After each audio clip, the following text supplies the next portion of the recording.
Vous vouliez des explications?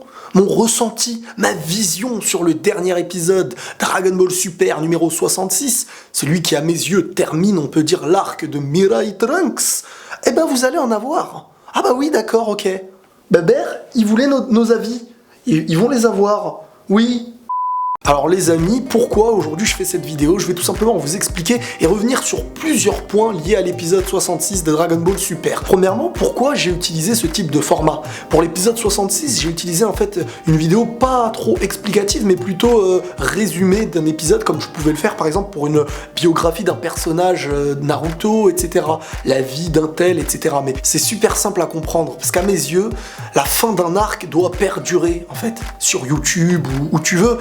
Je voulais faire une vidéo qui reste en fait. Je voulais pas faire une vidéo review habituelle qui part en fait. Parce que tout simplement une personne qui a vu l'épisode 66, pendant la semaine de l'épisode regardera la review, mais ensuite quand il passera à l'autre épisode c'est terminé.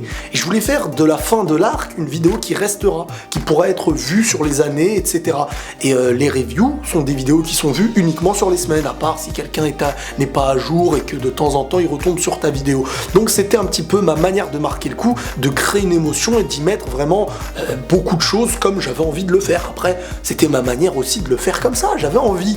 J'ai vu énormément de commentaires de gens qui venaient me dire, hein, je me parle à la seconde personne. Un certain commentaire expliquant que ma vidéo était inutile avait été liké par une centaine de personnes et je peux comprendre que selon certaines personnes, cette vidéo était inutile. C'est vrai, sur le présent, selon l'attente que vous aviez pu avoir, ça peut paraître inutile.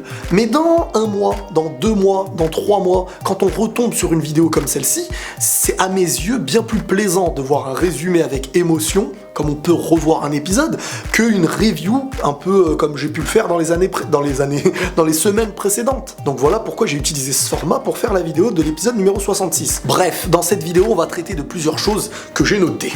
On va traiter du fan service de l'épisode et globalement de Dragon Ball Super, de Végéto, hein. Est-ce que sa présence était trop court? Est-ce que c'était lié commercialement? Est-ce que c'était pour des figurines? Est-ce que c'était clairement encore une fois du fan service? L'explication des Potara sur le temps, parce qu'à un moment donné, l'incohérence est présente, oui ou non?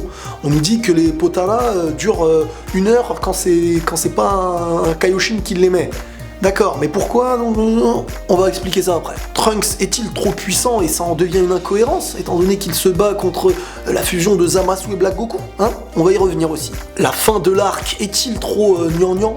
Hein, trop gnangnan, ça veut dire est-ce que c'est trop fleur bleue, hein? Tout est bien qui finit bien. Et on reviendra clairement dans l'arc et sa globalité. L'arc de Mirai Trunks. Trunks du futur, pour ceux qui comprennent pas. Alors premièrement, le fan service. Le fan service, c'est en gros faire quelque chose pour plaire aux fans uniquement en fait. À mes yeux, Dragon Ball Super, déjà oui, c'est beaucoup de fan service, mais quand on réfléchit bien, soit on regarde la chose comme elle nous est proposée, soit on réfléchit avec le cerveau d'un mec qui n'a pas compris que c'est un manga, tu vois. Dragon Ball Z est terminé depuis plusieurs années. Pourquoi on le fait revenir? À votre avis, pour quelle raison on le fait revenir? Parce qu'on sait qu'à un moment donné, du monde attendait cette suite et ça va marcher. Donc à un moment donné, la création de Dragon Ball Super est un genre de fan service, autant que Avenger peut ressortir, etc. Utiliser les personnes qui avaient aimé dans le passé pour faire aimer les nouveaux enfants d'aujourd'hui. Les parents d'avant qui aimaient font aimer les nouveaux enfants d'aujourd'hui d'une chose qu'ils ont pu apprécier par le passé, en les emmenant au cinéma, en faisant ces choses-là. Ça marche pour Marvel, Avenger, Dragon Ball, etc. Donc la renaissance de Dragon Ball, dit Dragon Ball Super, est en fin de compte, oui, du fan service, mais il faut s'adapter à ce qu'on nous propose. Et l'incohérence dans Dragon Ball, on le sait tous, elle existe depuis tout le temps. Maintenant, peut-être qu'à l'époque, on avait les yeux d'enfant et on prenait ce qu'on nous donnait, et que ce soit dans les films ou autres, on prenait sans se poser de questions. On n'avait pas Internet pour se dire « Ah ça, c'est Jean-Pierre qui l'a créé, ah ça, c'est canon, ça, c'est pas canon ». En fait, on savait pas réellement. Et je suis même pas là pour polémiquer, chacun voit avec les yeux qu'il a envie de voir. Moi, je regarde avec les yeux en essayant d'avoir les yeux que j'avais avant, à l'époque où j'ai aimé. Et peut-être que si avant je regardais avec les yeux de maintenant, j'aurais peut-être pas aimé. Donc le fan service existe et c'est humain, et c'est surtout quand on est plus adulte et qu'on regarde ça avec un œil externe qu'on y voit. L'ayant vu par le passé, forcément, En revenant, elle va créer des nouvelles choses, et parfois on n'est pas prêt. On veut garder les cheveux jaunes. Parfois, en fin de compte, on ne cherche pas à avoir de la nouveauté.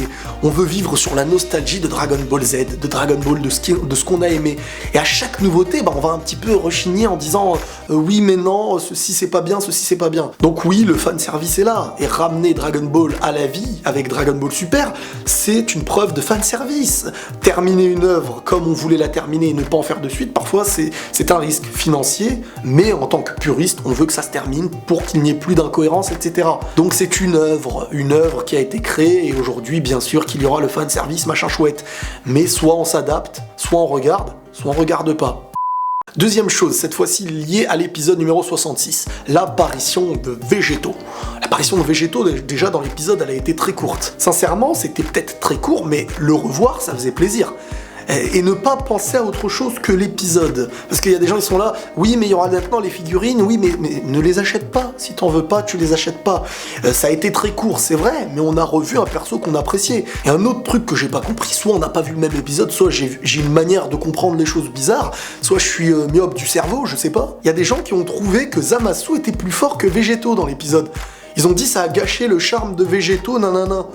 Personnellement, je n'ai pas vu Végéto en difficulté, même on peut le voir à la fin même du combat où il était clairement en train de s'amuser. Végéto n'a pas été touché dans ses points vitaux, il en sort avec quelques petites égratignures liées à un combat au corps à corps, etc. Il est vrai que dans Dragon Ball Super, on perd parfois certains charismes, c'est vrai. Mirai Trunks, à mes yeux, avait beaucoup plus de charisme à l'époque de Dragon Ball Z qu'aujourd'hui. Il paraissait même plus adulte qu'aujourd'hui. Il y a plein de détails qui nous ont saoulés, par exemple la couleur de ses cheveux, et d'autres détails. Je peux le comprendre, mais encore une fois, moi aussi j'étais beaucoup dans la critique de chaque détail qui avait pu être apporté à Dragon Ball Super. Mais avec du recul, je me suis dit, bon, j'essaye de m'adapter à ce qui m'est proposé, je regarde, j'aime ou j'aime pas. Si j'aime pas, à un moment donné, mieux vaut arrêter. Mais si je me mets dans l'univers et je regarde uniquement ce qui m'est proposé, je vais savourer. Maintenant, est-ce que Végéto est apparu uniquement pour des raisons commerciales ? Ça, c'est un peu comme la même question qu'on pourrait se poser avec Dragon Ball Super. D'accord, oui, ça fait des nouvelles figurines, des nouveaux posters, des nouveaux jeux, mais quelque part, toi, tu payes rien et tu peux regarder. Donc, soit t'as le choix, soit tu t'achètes tes figurines, soit tu regardes des épisodes de manière gratuite. Choisis. C'est comme si je te donnais des bonbons qui existaient dans le passé, mais avec une nouvelle recette. Si tu les aimes pas, tu les manges pas en fait. Mais oui, c'est vrai, Végéto, c'est peut-être pour des raisons commerciales, pour essayer de renouer aussi avec son public. Après, je peux comprendre aussi ceux qui ont voulu le réintégrer dans l'histoire. Un personnage si charismatique peut te ramener du public, peut te ramener de manière commerciale beaucoup de choses. Et en plus de ça, c'est pas incohérent, tu peux le ramener. Il est pas incohérent de le ramener, mais la manière de le ramener, ça peut diverger. Les Potara, voilà, ces boucles d'oreilles que Goku et Vegeta avaient mis par le passé et qui n'ont fait qu'une personne, la fusion par les Potara, Végéto. Appelle-le comme tu veux. Deux choses là-dessus dans l'épisode 66. La première chose qui a surpris tout le monde, c'est le fait de dire que les Potara, lorsqu'elles sont mises par des êtres humains par exemple, elles ne durent qu'une heure. Et des gens ont fait la comparaison à l'époque où Végéto s'était battu avec Boo, avec la tenue de Gohan, en disant que oui, mais là-bas c'était pas pareil. Alors personnellement, je sais pas combien de temps avait été estimé dans le combat, étant donné qu'après il avait été absorbé. Je me rappelle pas, pour vous dire la vérité, des explications qu'il y avait eu avec les sucs gastriques dans l'estomac de Boo ou je sais plus quoi. Concernant la fusion qui s'est terminée de manière bien plus rapide que ce qui avait été prévu, à mes yeux ça peut être compréhensible en fin de compte aussi. Un Super Saiyajin Blue, c'est très puissant. On se rappelle à l'époque que la fusion Métamol, ou je sais plus comment elle s'appelle, de Trunks et Sangoten qui donnait Gotrunks, plus celui-ci était transformé, Super Saiyajin 1, Super Saiyajin 2, Super Saiyajin 3, plus la fusion était courte. Certes, c'est pas le même type de fusion, mais la compréhension peut se faire. Un Super Saiyajin Blue est tellement bien plus puissant qu'un Saiyajin normal qu'on peut clairement se dire que la fusion s'est séparée. Un autre argument aussi qui me pousse à croire que Végéto était clairement supérieur à Zamasu dans ce combat, c'est le fait d'avoir créé cette séparation. Parce que s'ils avaient décidé en fin de compte que ce soit Trunks qui tue Zamasu, ils auraient tout simplement fait durer la fusion éternellement et ils auraient séparé les deux personnages à l'aide des boules de cristal et en fin de compte faire perdre Végéto pour en arriver à la fin qu'ils souhaitaient, la victoire de Trunks. Donc quelque part en fin de compte, à mes yeux, le fait d'avoir séparé Végéto contre Zamasu, ça prouve clairement que s'il était resté, il l'aurait vaincu. Mais si tu veux faire gagner Trunks et que c'est Végéto qui est présent, voilà quoi. Attention à toutes les personnes qui se plaignent que Végéto avait été un petit peu en difficulté face à Zamasu. Faut se remettre les choses dans son contexte. La fusion de Zamasu immortel et de Black Goku, c'est pas n'importe quoi. c'est un pouvoir comme on n'a jamais pu l'avoir vu en termes de méchant, je pense, aujourd'hui. Sans compter les Beerus. À chaque fois que je parle de puissance, je ne compterai jamais Beerus et Whis. Donc ne sous-estimez pas l'adversaire que Végéto avait pu avoir dans ce combat. Donc pour moi, les Potara se sont expliqués de cette manière, et il va falloir s'ajuster, même si on parle 1000 ans. Il faut s'ajuster à ce qu'on nous a proposé. Ou à la rigueur, prendre son téléphone et aller se plaindre directement dans le bureau de la Toei Animation, de Akira Toriyama, de Jean-Jean et compagnie.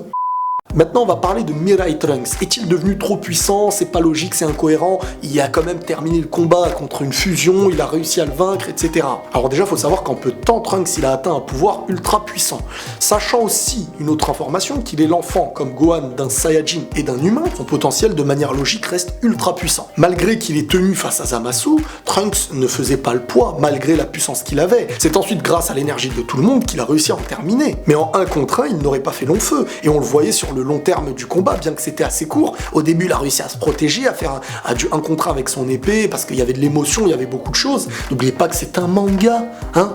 Parfois, il y a les émotions qui sont à prendre en compte. Et une autre explication qui a été sous-estimée liée à la fusion de Zamasu et de Black Goku, c'est aussi ce que Gowasu avait dit. Ses émotions étaient perturbées. La meilleure manière de pouvoir gagner le combat, en fait, et c'était le seul espoir que Gowasu avait expliqué, c'était tout simplement, en fait, de faire face à la désynchronisation, destruction qui pouvait exister dans la personne de Zamasu, la fusion. Donc en fin de compte, quand on réfléchit bien, la fusion de Zamasu et de Black Goku, c'était un bien en termes de puissance, un ennemi qu'on n'a jamais pu voir aussi puissant, mais un mal pour l'immortalité de Zamasu. Car en fin de compte, ça a joué des tours à la personne, à sa personnalité, et ça c'est devenu un petit peu la destruction de sa propre personne et de ses propres projets.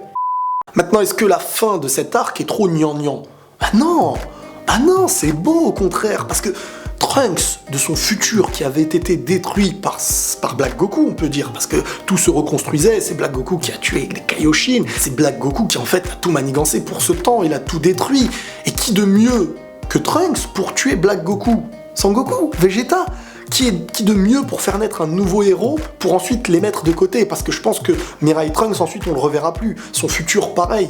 Donc à un moment donné, faut terminer les choses proprement. Il faut que le futur de Trunks fasse naître un héros capable, un petit peu comme Sangoku de son époque, de faire le sale boulot, et d'en devenir, comme on a dit, le meilleur des personnages de son époque, en les sauvant et en étant aimé par son peuple. Donc à mes yeux, c'est pas gnangnan de terminer de cette manière-là. Et en plus de ça, il y a un bel hommage à Sangoku. C'est vraiment pour moi la comparaison de Mirai Trunks, et de Sangoku de son temps. Donc si c'est trop gnangnan pour les gens d'en terminer de cette manière-là, du fait que tout le monde ait donné sa puissance à Trunks et que Trunks tue Zamasu de cette manière-là, moi je pense, on peut dire la même chose de tous les Genki Dama que Sangoku a pu faire, de toute l'énergie qu'on a pu lui donner pour affronter un ennemi qui était trop puissant à la base. Non, pour moi, c'est parfait que Trunks ait pu en arriver à ce niveau. Grâce aussi à Vegeta, qui l'a estimé, qui l'a entraîné. Et ce que j'ai aimé, en plus, dans cet arc, c'est que Sangoku était un peu en retrait parmi Vegeta et Trunks. La vraie union, c'était entre le père et le fils. Comme il avait pu y avoir dans d'autres arcs, Goku sans Gohan, cette fois-ci, c'était beaucoup plus Trunks et Vegeta, vu que c'était lié au futur de Trunks, et qu'en fin de compte, Trunks de son temps avait perdu son père Vegeta, on l'a jamais vu dans son futur, et il a aussi perdu récemment sa mère.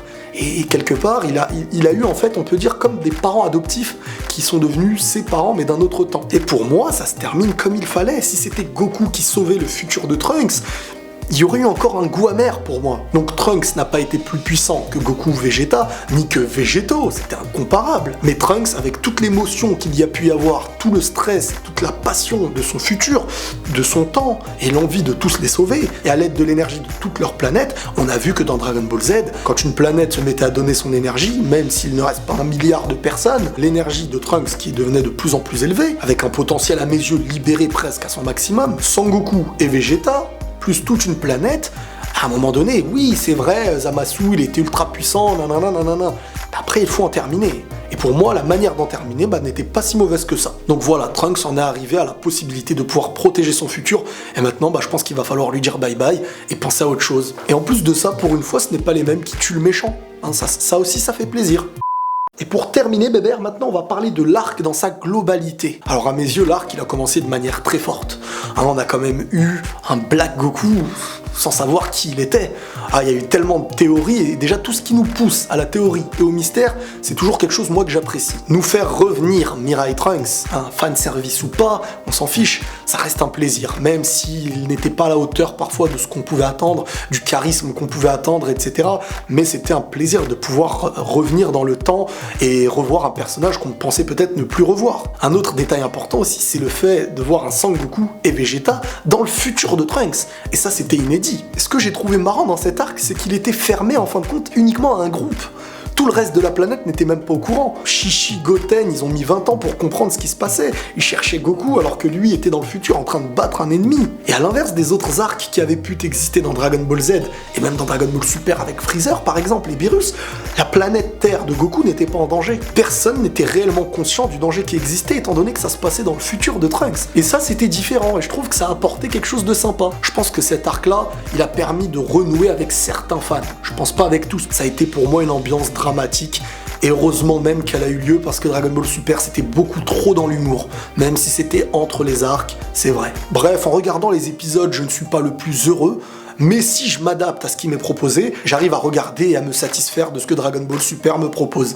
Après voilà, chacun a son avis, chacun regarde les choses avec les yeux qu'il a envie de regarder, avec les yeux d'enfant, d'adulte, de mec qui prend du recul, du mec qui compare Dragon Ball à la réalité, du mec qui en oublie que c'est un manga. Voilà, vous vouliez de l'explication, vous en avez eu. Vous en avez eu. J'espère que cette vidéo vous aura plu les amis. N'hésitez pas à liker, à donner vos avis, hein. Pas besoin de m'insulter en me disant « cette vidéo est inutile ». Tu peux dire que tu n'aimes pas, mais dire qu'une chose est inutile, c'est faux. Parce que je pense qu'il y a beaucoup de gens qui aiment aussi ce qu'on peut faire. Donc parfois, il faut faire attention aux mots. Après, si la personne n'a pas envie de faire attention, il n'y a aucun problème. Les amis, prenez soin de vous et la paix sur vous.